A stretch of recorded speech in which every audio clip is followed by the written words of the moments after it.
Allez, bienvenue dans le Studio Mobile, saison 2, épisode 6. Salut Greg. Salut Laurent. Vous nous retrouvez sur les box Orange, Free, SFR et Bbox. Alors Orange, le canal 168, Free 154, SFR 178 et la Bbox 127. On a une actualité chargée. Et pour cause. Il y avait le grand raout mondial du mobile, Barcelone cette année. Greg le Mobile World Congress. Le Mobile World Congress, le MWC pour les fans. Plein de nouveautés, Greg va nous en parler. On va aborder pas mal de choses. Il y a des news évidemment. On parlera de Qobuz, du casque Blue, dont Greg a eu la primeur il n'y a pas longtemps. Et bien, des petites news d'Apple et de Samsung, les grands batailleurs. Et puis, on continuera sur toutes les nouveautés du Mobile World Congress. En tout cas, celles qui nous ont marqué, parce qu'il y en avait tellement. Voilà. Bon, on commence par les news direct. Allez, c'est parti. Allez, on enchaîne. Alors, Qobuz a présenté hier toutes ces nouveautés. Alors, on va pas toutes vous les faire parce qu'il y a beaucoup de choses. Le service ouvre à peu près dans d'autres pays dans le monde maintenant. Un partenariat avec Sony. Ils seront présents sur l'Apple Watch très biento. On vous en reparle dans un instant. Il y a un nouveau service web qui est modifié en profondeur. Greg, je crois que tu as aperçu des petites choses là-dessus. Oui, et puis moi ce qui m'a plus marqué, c'est que la fameuse HD audio arrive aussi en streaming. Oui. Jusqu'à présent, c'était uniquement en téléchargement. Maintenant, on peut streamer du HD audio. Bon, ça tient compte parce que entre la 4G sur les appareils mobiles et la fibre ou la DSL hyper rapide, fait que maintenant il y a assez de bandes passantes pour passer de la HD en streaming. Et ça, c'est assez ouf. Ouais. Et qu'est-ce qu'il y a d'autre ? Ah oui, toujours à propos de HD, maintenant le Qobuz oblige, alors un modèle de smartphone, le Samsung Galaxy S4, à lire le FLAC, et ça c'est quand même un truc intéressant parce que c'est un appareil qui est très diffusé. Donc toujours de la audio, de la HD audio en grande quantité sur Qobuz. C'est toujours le essai français. Essai français et cocorico, et essayez parce que le système et le service est vraiment très sympa. Top. Et la qualité est bien. Greg, parle-nous de ce casque magnifique, le Blue MoFi. Alors attention, c'est du lourd. Bon, le voilà, je l'ai sur le plateau. Donc, il paraît énorme comme ça, on dirait un truc de pilote, l'engin extraterrestre, je sais pas, mais il est vraiment dédié à la mobilité, contrairement aux apparences. Pourquoi ? Vous avez tous un jour râlé contre votre iPhone ou votre autre marque de téléphone qui n'avait pas de puissance suffisante en sortie, parce qu'il y a le fameux bridage européen. C'est pour le bien de nos oreilles, mais des fois c'est un peu trop, moi je trouve. Et ce casque-là est tout simplement le seul au monde aujourd'hui à intégrer un amplificateur. Donc il y a un amplificateur de casque de norme hi-fi, parce que c'est quand même du haut de gamme. Ce produit arrive à 370 €. Donc il y a un vrai, sur toute cette partie-là, il y a un ampli de casque comme on trouve en hi-fi aujourd'hui. Et donc une batterie, c'est donc forcément, c'est un casque à recharger régulièrement. Voilà. Mais à fil, le seul casque à recharger est à fil. Donc on voit qu'il est assez lourd, assez imposant, mais il a un système unique inspiré de la suspension des Formule 1. On voit là. Et au-dessus, alors je sais pas si on va le voir à la caméra, là, une molette qui permet de régler la tension des ressorts. Du coup, on arrive à obtenir quand même un casque très confortable malgré son poids. On l'oublie vraiment rapidement. Alors ce casque, donc il faut l'allumer. Il y a 3 positions. Off, donc là il est en passif. Ça permet d'économiser la batterie parce que là il consomme rien, ou d'utiliser un ampli casque hi-fi si on en a un à la maison. Après on, là on passe alors que le bouton est là en mode amplifié, et il y a un on plus ou en mode amplifié plus basse renforcée. Alors le tout est entièrement analogique, il n'y a pas de DSP comme un Parrot par exemple qui est bourré de DSP. Là c'est de l'analogique. Alors que le son c'est quoi l'intérêt d'avoir alors en théorie plus grande réactivité. Les circuits analogiques répondent du tac au tac, les crêtes musicales, ce genre de choses. Et il y a une son plus pur, plus chaleureux. Voilà, à l'écoute. Je l'ai pas écouté très longtemps parce que je viens de le recevoir. Mais voilà, et c'est fait par Blue, qui est une marque de micro professionnelle qu'on trouve dans la musique, dans les concerts et à la télé également. Donc c'est un beau produit original. de qualité, hein, du cuir, des éléments comme ça. Oui, il est très bien fini. Voilà. Moi, je l'ai pas vu hein, avant l'émission. Il est effectivement, la finition est vraiment sympa. Le côté suspension, bon, alors pourquoi pas, c'est un double triangle. Voilà, ça reste parallèle. Hein, voilà, ça bouge pas. Les deux oreillettes restent parallèles comme ça. Ouais. C'est vrai que par contre, ça pèse un petit peu.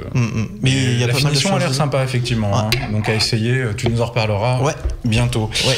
Alors, une petite news concernant les deux géants qui se fracassent tout le temps. Nos amis de Cupertino et nos amis sud-coréens. De Séoul. Séoul. Apple et Samsung.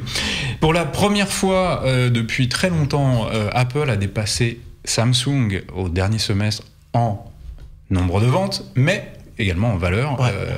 Alors, vraiment, la grosse news, c'est qu'effectivement, aujourd'hui, Apple passe devant Samsung en termes de volume de vente. Et ça n'était, jusqu'à présent, à ma connaissance, pas arrivé depuis le lancement du premier iPhone. Donc, on peut le dire aujourd'hui, attention, je prends un risque, l'iPhone 6 est un succès. Ah, t'as vu ça? Tu prends des risques. Prise de risque, hein, c'est... Donc ils en ont vendu, je crois, 26 millions au dernier trimestre, quelque chose comme ça. C'est un gros chiffre, chiffre. Alors c'est Apple, 24 millions de ventes. 24 millions, soit plus de 50% des ventes. Ouais, c'est ça, 24 millions. Plus de 50% d'augmentation, c'est énorme. Donc, Samsung a vraiment perdu, ils ont perdu 10 millions, je crois. Oui, alors ils sont passés, peut-être, alors c'est toujours des prévisions un peu compliquées, hein, c'est évidemment le cabinet Gartner qui nous livre ces chiffres-là, donc ils sont toujours soumis à des interprétations. On se rend compte aussi, alors un petit challenger Xiaomi qui monte, lui par contre, qui progresse très très bien dans ses chiffres de vente et qui talonne maintenant le grand géant. Ouais, et je crois que Lenovo aussi arrive aussi. Enfin, ça se. Il y a beaucoup de changements dans ce monde en ce moment, dans le monde des smartphones et de la téléphonie de manière générale. D'ailleurs, je sais pas si tu as noté, Samsung s'est retiré du marché japonais. Eh bien non, je ne l'avais pas noté. Mais il faut s'ouvrir un peu sur le monde. Je n'en doute pas un instant. On passe à la suite. On reste un peu à Cupertino. Le 9 mars aura lieu un event Apple. Oh, ça faisait longtemps. Surprise, ça faisait très très longtemps. Depuis au moins septembre. Hein. Depuis le dernier. Voilà, c'est ça. Comme d'habitude, on ne sait pas grand-chose. Hein. C'est un peu la marque de fabrique des événements Apple. On peut supposer quand même la Watch qui est très très attendue, décriée dans tous les sens, et surtout on sait que maintenant la concurrence est quand même bien installée. Je pense qu'Apple devrait pas tarder, c'est ce qu'ils avaient annoncé d'ailleurs à la sortie Watch TV, édition spéciale courant 2015. Il semblerait que ce soit prévu. Il se murmure aussi une news concernant un refresh des MacBook Air. Donc on parle d'un 12 pouces Retina. On peut pas vous en dire plus parce que c'est très spéculatif comme toujours avec nos amis de chez Apple, mais on peut s'attendre à de belles surprises. Et bien voilà pour les dernières news les plus fraîches. Greg, on fait une petite transition et on se retrouve après pour que tu nous parles du MWC. Ouais. Allez, on vous dit à tout de suite. À tout de suite.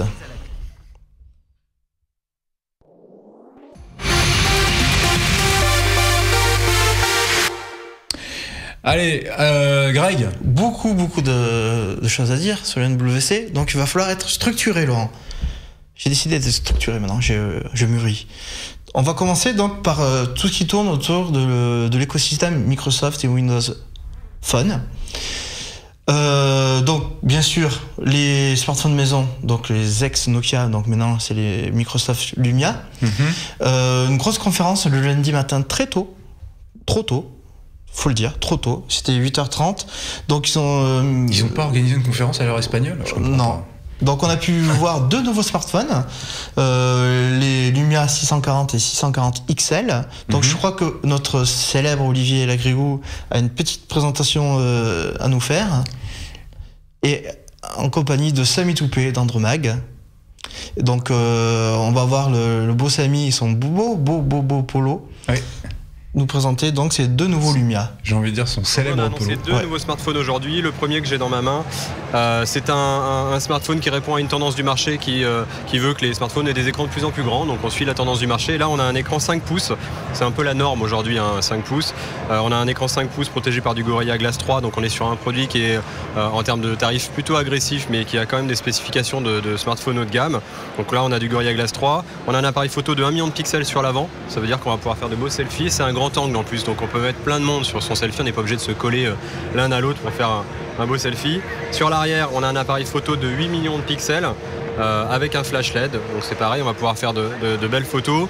À l'intérieur, on a 1 Go de RAM, 8 Go de mémoire embarquée et un port carte micro SD pour mettre jusqu'à 128 Go. Donc on a potentiellement 136 Go de données en itinérance, que ce soit des documents Word, Excel, puisque je rappelle qu'on a toujours la suite Office qui est intégrée et gratuite dans tous nos Lumia, ou de la musique ou des vidéos. On a un processeur quad-core cadencé à 1,2 GHz, donc c'est le Snapdragon 400. Il est évidemment NFC, Wi-Fi, la totale. Batterie amovible, ça c'est un point important. Elle fait 2500 mAh, donc on a une belle autonomie annoncée de plus de 24 heures en communication, donc c'est une belle autonomie. Qu'est-ce qu'on peut dire d'autre? Alors ils seront disponibles tous les deux dans leur version 4G en France, c'est ça qu'il faut préciser? Ça c'est un point important. Ce matin on a annoncé des versions 3G et 4G. En France on fait que du 4G. Parce que voilà, on est sur un marché qui est un petit peu plus mature, tout le monde, les opérateurs sont à fond sur la 4G, la distribution c'est pareil. Et la particularité c'est que c'est la première fois dans notre gamme 4G qu'on a un smartphone double SIM. Donc il sera disponible en version single et double SIM. Chez les opérateurs on est plutôt sur du single SIM comme d'hab. Et sur les distributeurs on est plutôt sur du double SIM. Donc on pourra mettre 2 cartes dans un smartphone 4G. C'est la première fois on avait des 3G double SIM et pas du 4G. Donc 5 pouces, 179 € sur le marché français et double SIM. Ça c'est le 640. Le grand frère s'appelle 640, Lumia 640 XL. Donc XL, c'est assez simple. On a un écran qui est plus grand, mais c'est pas que ça. Donc on est sur un écran 5,7 pouces, aussi protégé par du Gorilla Glass 3. Là, on a boosté l'appareil photo sur l'avant. On a un 5 millions de pixels. Ça veut dire que les selfies de super qualité qu'on va pouvoir partager. Également un grand angle, donc aussi possibilité de mettre de nombreux amis sur vos photos. Et à l'arrière, on a aussi boosté l'appareil photo. On est sur du 13 millions de pixels et c'est une optique Carl Zeiss. Donc on continue notre histoire qui est généralement réservée plutôt haut de gamme sur les optiques Zeiss. Là, on descend sur un produit à 249 € avec une optique Zeiss, 13 millions de pixels, un flash LED, le petit haut-parleur comme d'habitude. Il a également un processeur quad-core cadencé à 1,2 GHz, c'est le Snapdragon, qui est un petit peu plus rapide en termes de 4G puisqu'on est sur du 150 mégas descendant quand le 640 est sur du 100 mégas descendant. Maintenant à l'usage, je ne suis pas certain que ça fasse une grande différence. 1 Go de RAM, 8 Go de mémoire embarquée et le slot micro SD pour ajouter jusqu'à 128.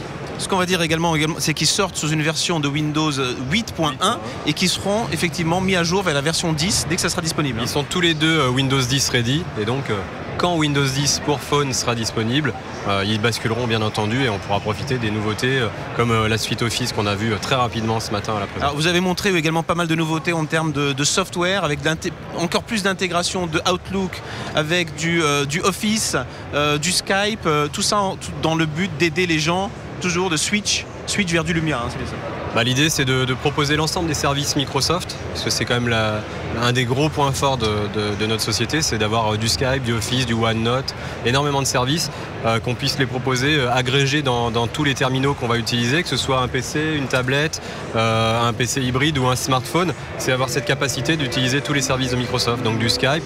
Là on a annoncé 60 minutes gratuites de communication.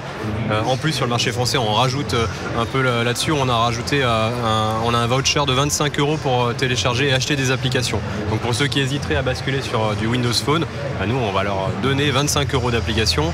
Et oui, c'est tous les services Microsoft. Il y a Cortana qui est un point important, qui est disponible sur l'ensemble aussi des écrans Microsoft. Donc on le savait sur smartphone, mais c'est aussi sur PC, sur tablette. Donc vous avez votre assistante personnelle qui est intégrée dans ces produits-là.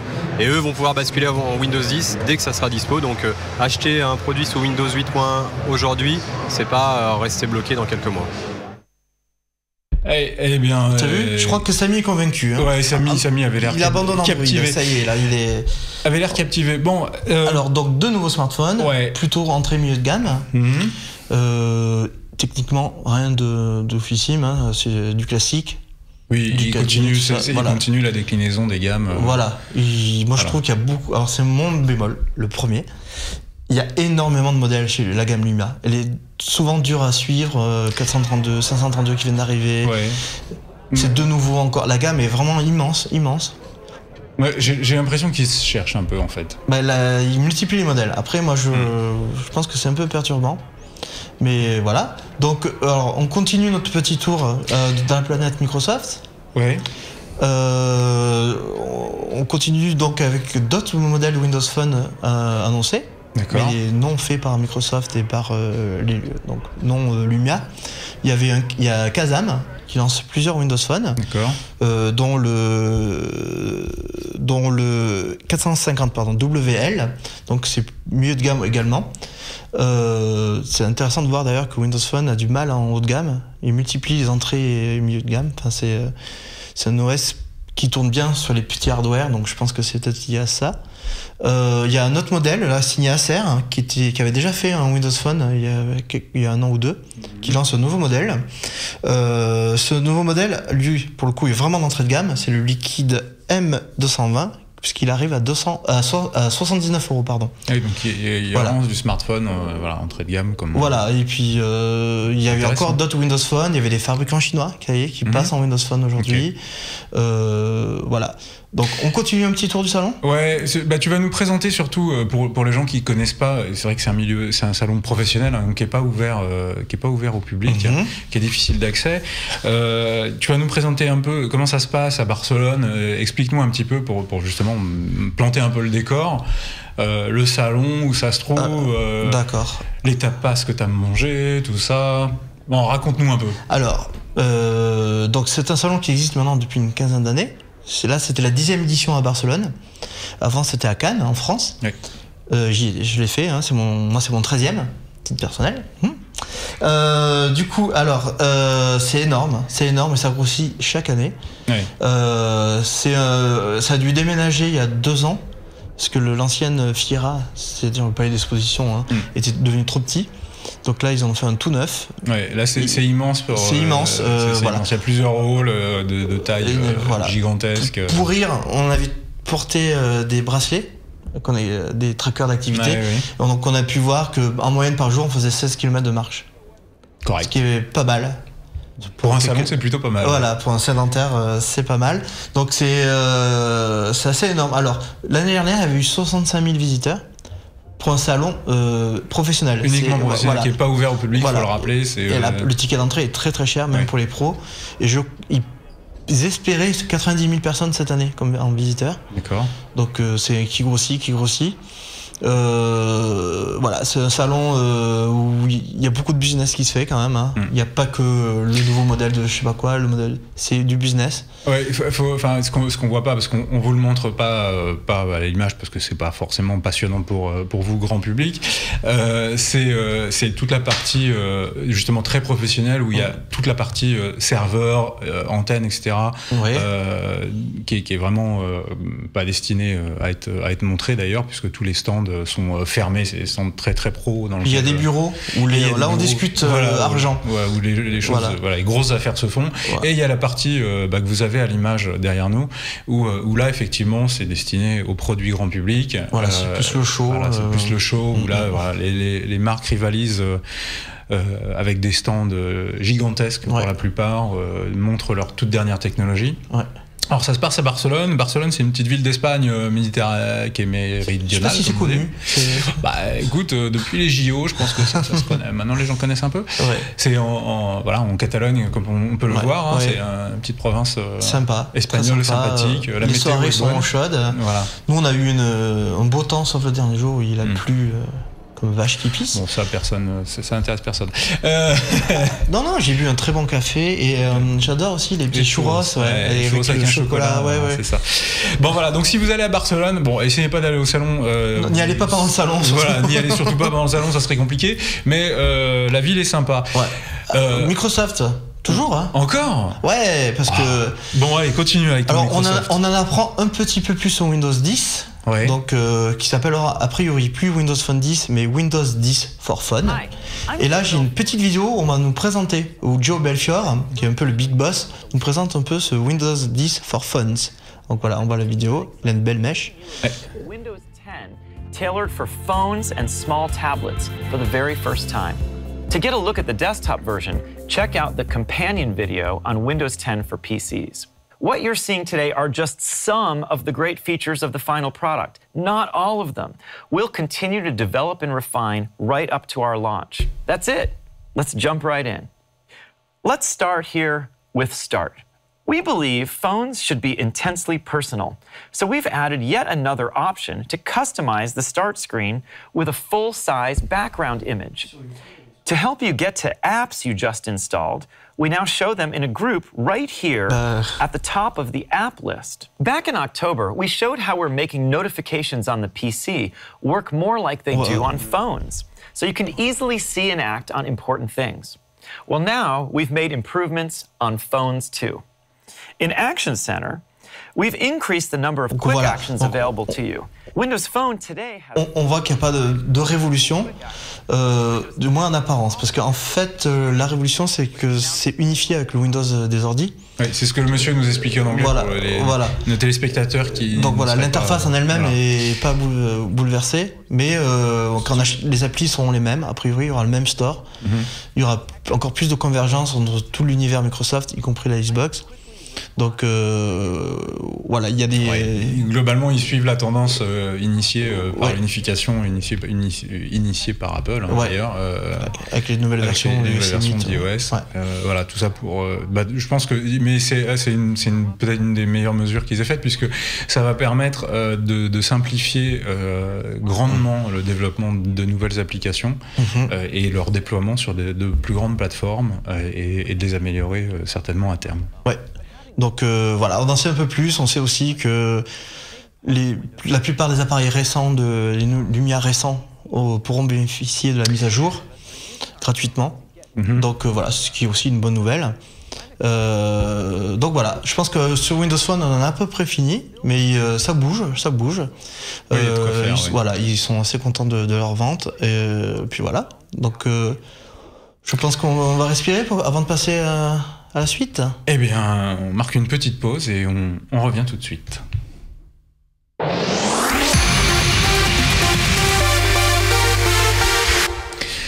Bon Greg, je crois que tu nous as concocté alors un truc que moi en tout cas j'aime beaucoup. On entendait beaucoup parler depuis l'année précédente. On parle d'Ubuntu, donc c'est une distribution Linux pour nos amis qui ne connaîtraient pas, qui arrive maintenant sur téléphone mobile. Voilà, alors Ubuntu c'est une distribution Linux comme tu dis, qu'on voit sur des salons depuis plusieurs années même, et on voit pas de produits. Alors des geeks très pointus l'installent sur des Nexus notamment, mais il n'y avait pas de produit sortant directement de la boîte sous Ubuntu. Jusqu'à ce que BQ, le fabricant espagnol de smartphones, lance l'Aquarius E4 Ubuntu Edition. Donc voilà, on vous propose une petite démonstration en vidéo, et après j'ai eu la chance d'avoir le produit sur le plateau, on vous montrera un peu plus précisément la chose. Voilà, d'abord la petite vidéo. Abierta la caja, debajo del teléfono encontrarás la carpeta de documentación. Esta incluye una llave SIM, la guía rápida, la garantía, la guía de Ubuntu y el folleto de accesorios Ubuntu Edition. Además, en el fondo de la caja podrás encontrar el cable USB a micro USB y el adaptador de corriente. La parte exterior cuenta con una ranura micro SD, cámara frontal de 5 megapíxeles, cámara trasera de 8 megapíxeles con dual flash. Voilà. Donc on a joué la carte locale, hein. C'est une marque espagnole, c'est le MWC, nous on reste en espagnol. Bon, la vidéo vous l'avez vue, elle bouge vachement, elle est rythmée, il a de la 3D, j'ai des effets spéciaux à un moment donné, je sais pas si t'as vu. C'est pas mal, mais on voit bien le produit. Voilà, on va plutôt vous montrer le produit. Voilà la bête. T'as la chance de l'avoir. Alors il est plutôt, le design est plutôt, on va dire, conventionnel pour un smartphone actuel.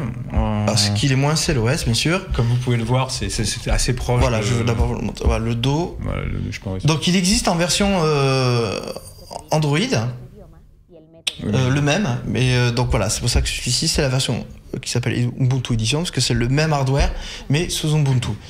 Donc on va vous le montrer à la petite caméra là-haut. Dès que... on l'a allumé. Voilà. Dis-nous tout alors. Voilà, Chica. Donc, du coup, voilà qui arrive. Donc, c'est un téléphone plutôt basé sur d'entrée de gamme, puisque c'est un téléphone qui est dispo déjà sur le site du constructeur au prix de 170 € environ. Donc, c'est un téléphone, bon, il faut pas, malgré son prix peu élevé, qui est réservé plutôt aux geeks. C'est la cible, de toute façon. Les distributions Linux et en particulier Ubuntu est très très apprécié dans la communauté, justement alors pour plein de raisons, mais pour sa stabilité, sa simplicité d'utilisation.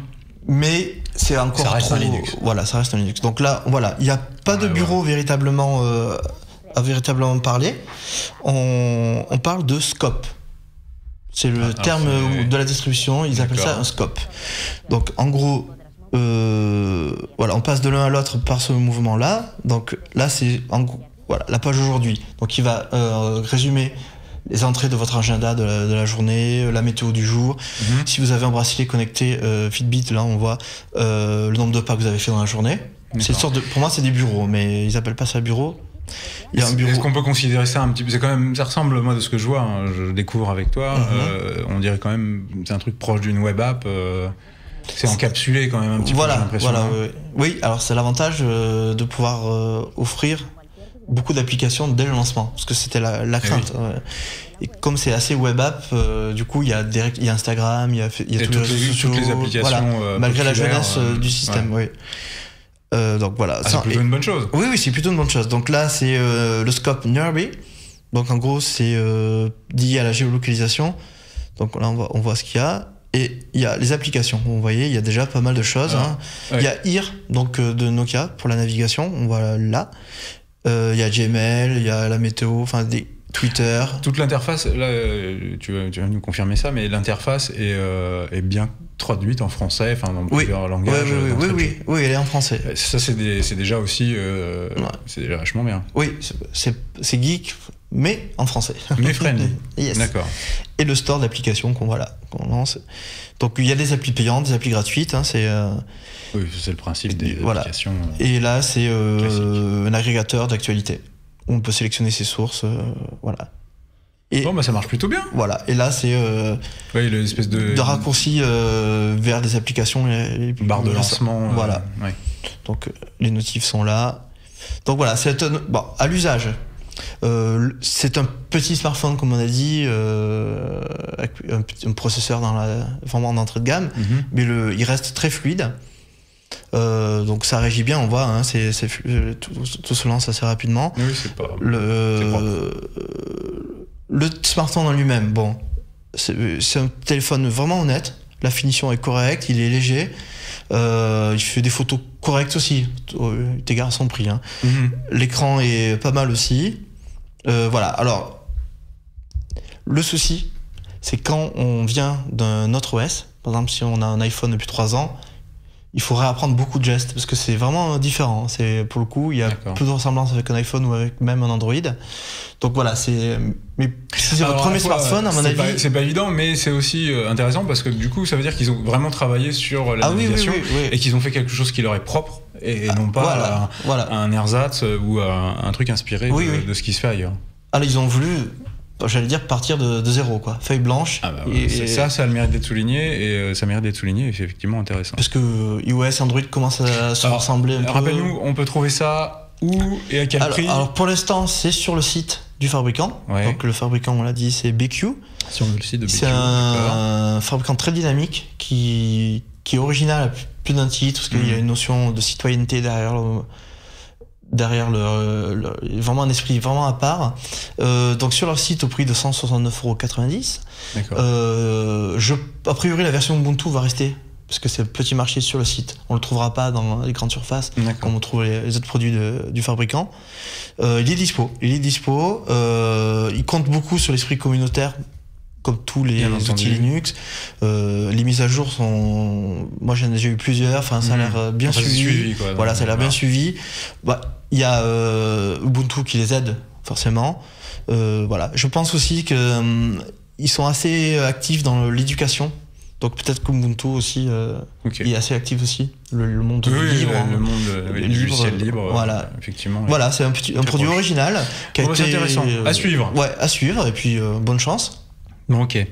Bon, maintenant on va aborder, je crois, ton chouchou, ta marque préférée. Ma marque préférée, je pense qu'elle mérite une vidéo. Parce que c'est ma marque préférée. Non, alors, j'ai pas de marque préférée. Donc pour les amis qui nous rejoindraient, Grégory il va nous parler de BlackBerry et du modèle Leap. Le Leap, ouais. Qui est la nouveauté. La nouveauté qui sont présentées à Barcelone.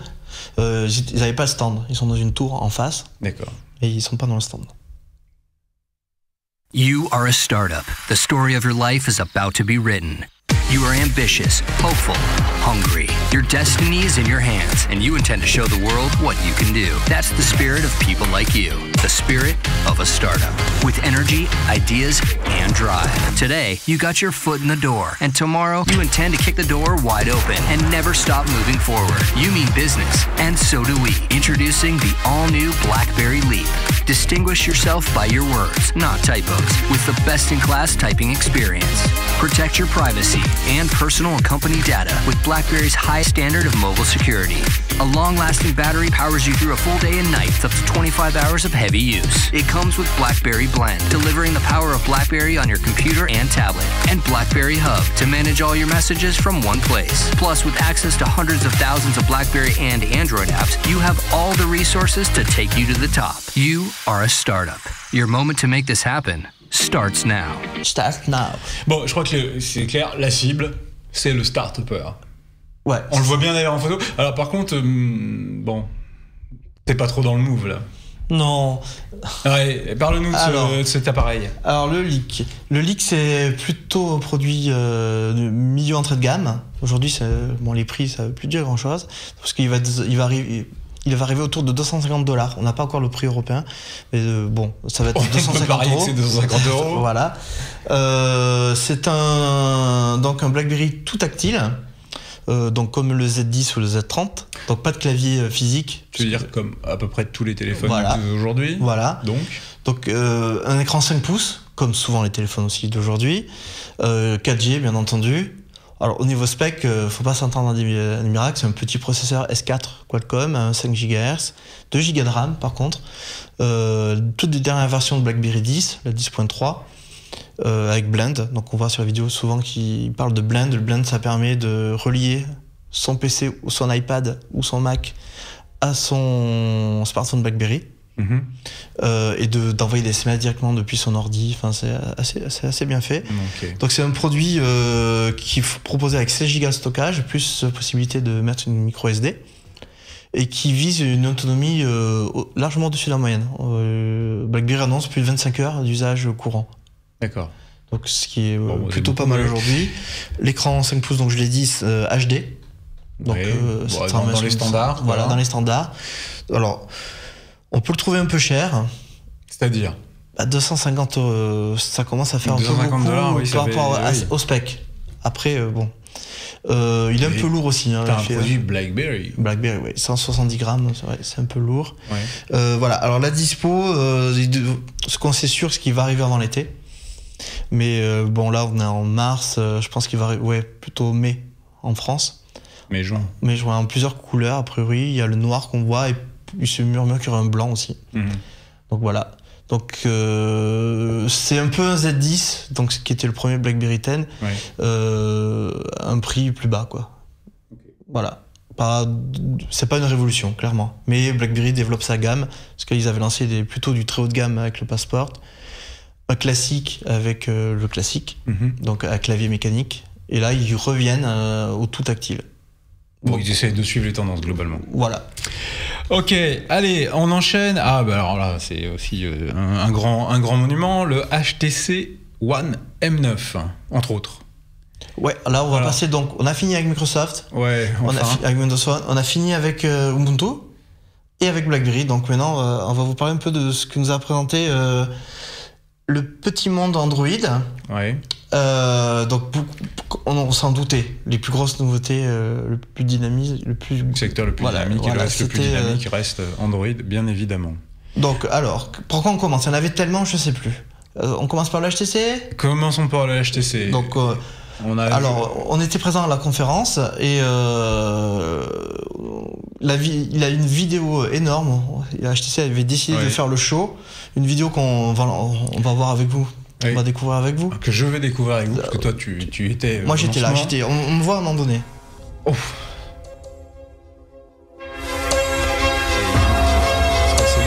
Ça, c'était pendant la conférence de presse, c'était le lancement et l'annonce du produit. Voilà.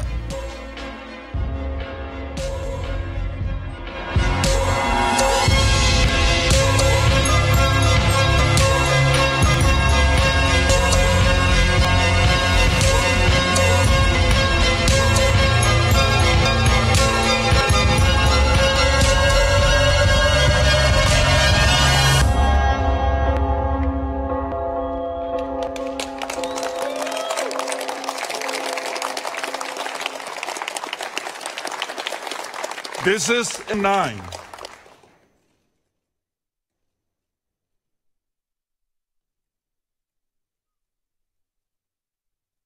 Ouais, donc là, il a présenté. Alors, pour être tout à fait franc, ce n'était plus une vraie surprise, parce que ça avait pas mal fuité sur le web. Ouais. C'était pas la surprise du siècle. Donc voilà. Donc, qu'est-ce que c'est ? On voit tout de suite l'air de famille avec le M8, le précédent HTC One. C'est assumé. J'en ai un peu discuté avec les gens du marketing France. Ils veulent l'exemple qui revient toujours dans ces cas-là, c'est la Porsche 911. Ça évolue techniquement, mais on les reconnaît. On reconnaît une Porsche 911 malgré l'évolution technique derrière. Voilà, ils veulent jouer ce côté reconnaissance visuelle immédiate. Donc on retrouve ce côté aluminium brossé. Donc c'est très agréable. Voilà, c'est un très très bel objet, finition parfaite. Là, ils inaugurent un nouveau procédé de fabrication qui vient de l'horlogerie, qui permet d'obtenir 2 finitions différentes dans le même bloc d'aluminium. Donc là, en gros, l'arrière va être d'une couleur et les flancs peuvent être d'une autre couleur, mais c'est dans le même bloc, sans passer par de l'anodisation ou des traitements. Donc, techniquement, il y a tout ce qui se fait de mieux aujourd'hui. Oui, pour faire clair, c'est le dernier Qualcomm. Voilà, c'est ça, le dernier processeur. Donc c'est un Snapdragon 810. 810, ouais. Voilà, c'est un 8 cœurs. Un octo, c'est un faux octo. Voilà, c'est 2x4 plus 2x4, qui monte à 2 GHz, qui apporte 64 bits. Et ce qui est important, c'est comme il est fourni avec Android 5 en Lollipop, qui gère 64 bits, donc c'est vraiment un produit full 64 bits. Et les benches commencent à sortir, c'est plutôt pas mal. Quand tout est réuni, on obtient des belles performances. D'autant plus que là, ils ont mis 3 Go de RAM contre 2 modèles précédents. Ouais. Donc 32 Go de stockage, plus une micro SD.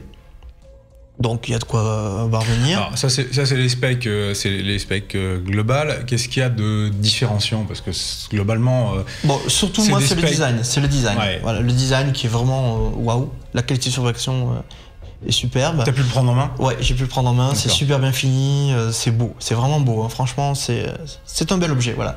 Je pense qu'avec l'iPhone, dans le niveau beauté pure de l'objet, sans rentrer dans la technique, c'est ce qui se fait de mieux aujourd'hui. Alors. Dans les éléments différenciants, il y a le fameux boom sound. Donc c'est les 2 haut-parleurs très puissants, encore améliorés là en façade, et certifiés Dolby. Donc on a pu faire pareil une écoute dans une salle dédiée. Ça anime une pièce de 20 mètres carrés sans problème. C'est assez impressionnant, sans saturer. T'as des doutes. Smartphone quand même. Non, c'est largement au-dessus du lot.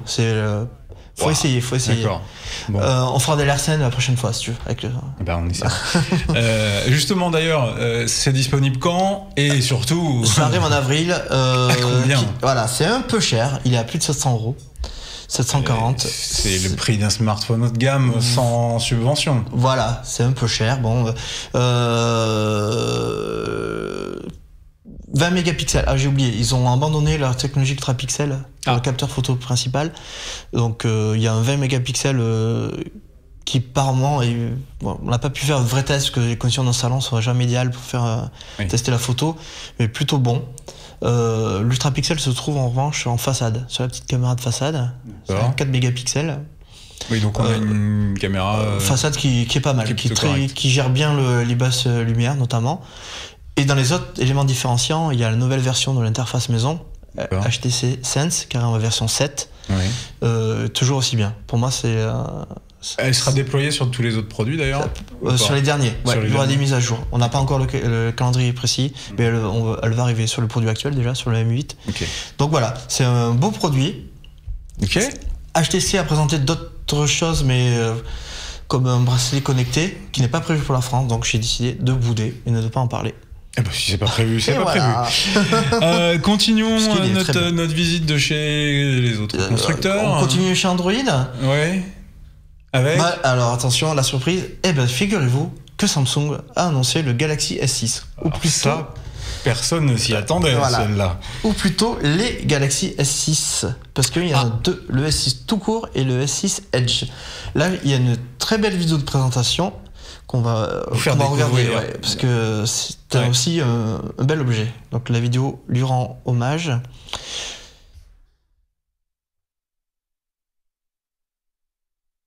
Dans un instant, tout.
Bon alors, on a vu une vidéo exceptionnelle, comme Samsung sait en faire.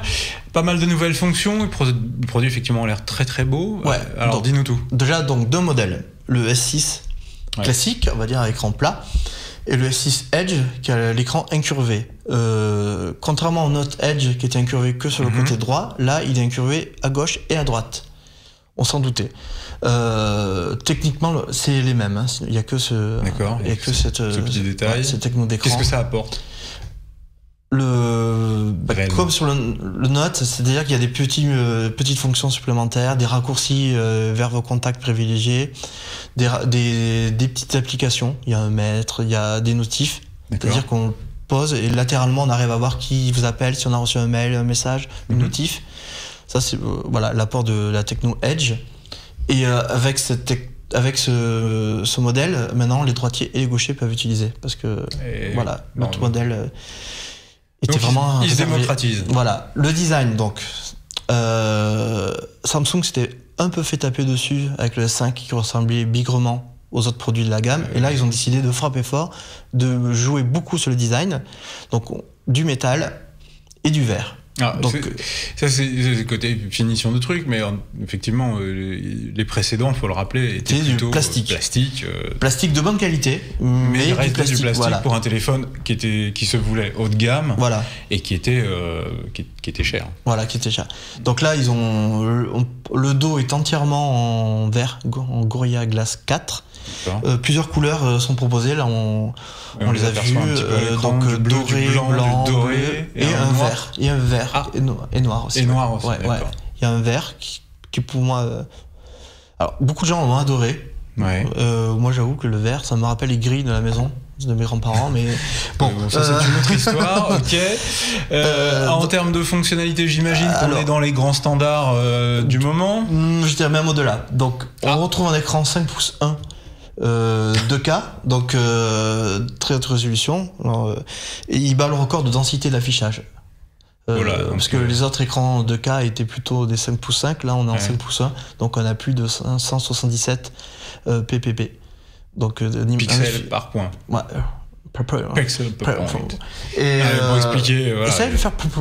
Et du coup, c'est une finesse d'affichage assez impressionnante. On est sur du Super AMOLED, hein. Forcément Samsung maîtrise, donc les noirs parfaits, de belles couleurs.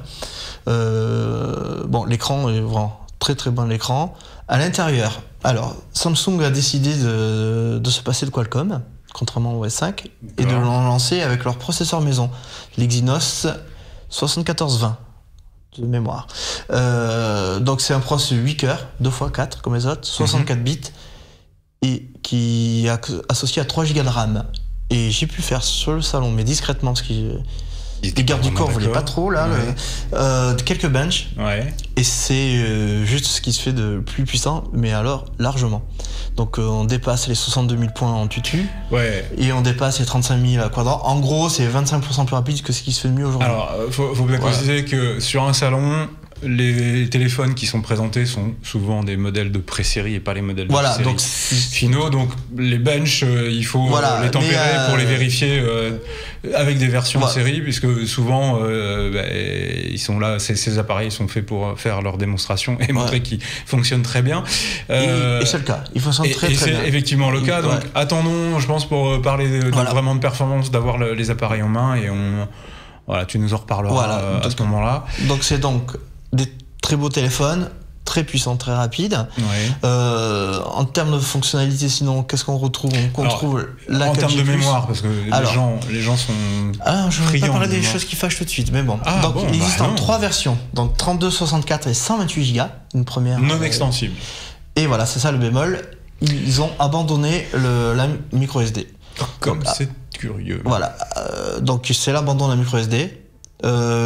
Alors, en France, toutes les versions n'ont peut-être pas arrivé. Donc la 128 qui va être forcément très chère, en plus des taxes et en plus de... Voilà, il n'est pas encore sûr à 100% d'arriver en France, ou alors dans des opérations spéciales ou des boutiques vraiment dédiées, plutôt haut de gamme. Donc ils ont abandonné ça. Voilà, beaucoup de gens le regrettent. Parce que c'est une fonction que beaucoup d'aficionados d'Android, avec des téléphones Android de manière générale, appréciaient, c'est qu'on pouvait étendre la mémoire avec des cartes additionnelles, ce qui n'était pas le cas d'Apple, pour lequel Apple était très décrié. Donc ils ont fait venir la recherche en fil intégrée, ce qui est une première, qui associe en plus une fonction de rechargement très rapide. 4 heures d'autonomie en 18 minutes de charge. Donc c'est assez impressionnant. Et il y a la 4G+, bien sûr, mais ils ont abandonné un autre truc par rapport à S5. Ça, on en a moins parlé. Il n'est plus étanche. Ah, c'est intéressant. Voilà, ils ont abandonné. Le S4 l'était pas, le S5 l'était, le Note 4 l'était pas, et lui n'est pas non plus. Donc voilà. Il y a une explication à ça, ou c'est... Ils ont vraiment voulu jouer un design et la finesse à fond. Cette carte-là, quitte à faire un modèle plus tard, je pense, renforcé ou durci. Oui, ils avaient fait d'ailleurs de mémoire, je crois, un S4 active. Le S5 aussi active. Et un S5 active. Parce que là, on est à 6,7 mm je crois, d'épaisseur. Oui, c'est un téléphone très fin. Très fin, voilà. Haut de gamme. Ils ont pas, alors, parlons des choses qui fâchent. Le prix. Oui. Alors, on va attaquer à 700 € pour le S6. À combien? En 32. En 32. Ouais. Et le S6 Edge, lui, c'est 150 € de plus. Donc c'est 850 minimum, ticket d'entrée. Donc voilà, c'est l'écran. Ouais, alors là, pour le coup, là ils mettent un pas en avant aussi là-dessus. Ouais. C'est cher. C'est très cher. Ouais, c'est très cher. Faut savoir que l'iPhone 6 en 28 était un peu plus de 1000 € aujourd'hui. Oui. Donc voilà, on se rapproche. Plus en 128. Oui. Ouais. Donc, qui est un téléphone encore. Ouais. Donc oui, c'est. Est-ce que ça va passer? Est-ce que Samsung peut vendre des téléphones aussi chers? Apple peut, on le sait. On l'a vu tout à l'heure dans tes actus. Mais eux, est-ce qu'ils peuvent? Je pense que là, on aura la réponse assez rapidement. En tout cas, alors, justement, disponibilité mi-avril. Mi-avril. Oui, c'est bientôt là, quoi. D'accord. C'est bientôt là. On teste bientôt chez nous. Ouais, c'est ça. Donc voilà, ça c'était... bon, c'est eux qui ont fait le plus gros show, hein, bien sûr. Mais c'était pas les seuls. Il y a eu aussi des annonces chez Sony. On s'entendait tous, il faut le dire, au remplaçant du Z3, au Xperia Z3. Oui. Mais non, le Z4 n'était pas là. En revanche, on a eu 2 autres produits. Donc un smartphone, le M4 Aqua. Là aussi, on a une vidéo de présentation plutôt sympathique, comme c'est les faire Sony. Voilà.